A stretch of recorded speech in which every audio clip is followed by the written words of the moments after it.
We've been asked to provide a little more instruction and illustration of the use of dimensioning in the gCADPlus environment. Here's a design for a raised deck, so there'll be two smaller and lower decks which will enable users to step up. There's a cutout in the deck and a specimen tree planted in that cutout. To put a dimensioning in the gCADPlus environment,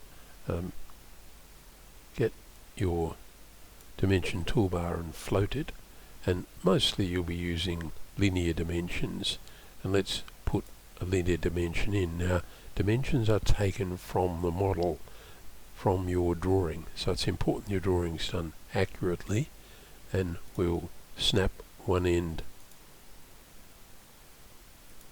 to the start point and another end to the end point. Now, let me zoom in a little. I like to center the dimension value. So the value 1131 is taken from the two endpoints. That's very easy to put them in.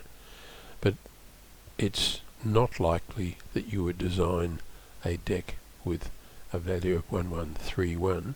You might want to select the dimension and just overwrite that, and for your construction team just make it 1130.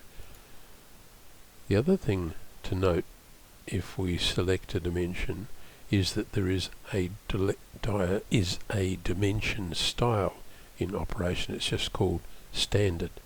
Now, we normally don't like to cross dimensions, so if we make sure you put polar on, because we can move the dimension up above so that they're not crossing now, but these start and end points of the dimension need to be repositioned.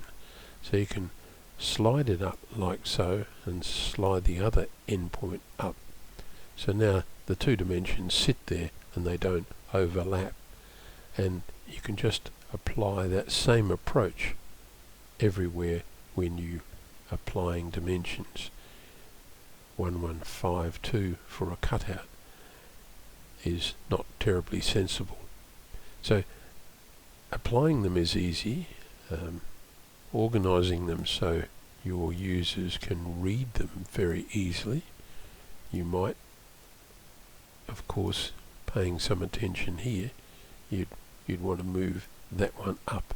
So there's our dimension. You might want to move this one down. You can do all sorts of other types of dimensioning, linear, radial and angular and so on, and some people might tack them on, stack them on.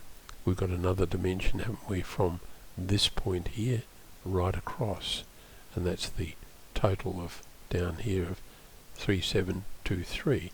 So to center that, just move it across. Now, it's a dimension style. Just imagine you think the text is a little too large. It's just a matter of going into dimension style. Make sure you pick the standard dimension from quite a list, then pick text, and we'll change the text height to 100 here. You can also change the arrowhead size as well. Notice now that the text height reduces and we're away. I've also been in the habit, and try and get students to do this. Let's move this one down. Get in the habit of putting all dimensions on a layer LDIM, and I've made it current, so any work that I do goes on that layer. I'll come back here, select layer 0, like so, and we're done. So that's a brief look at linear dimensioning in the gCADPlus environment.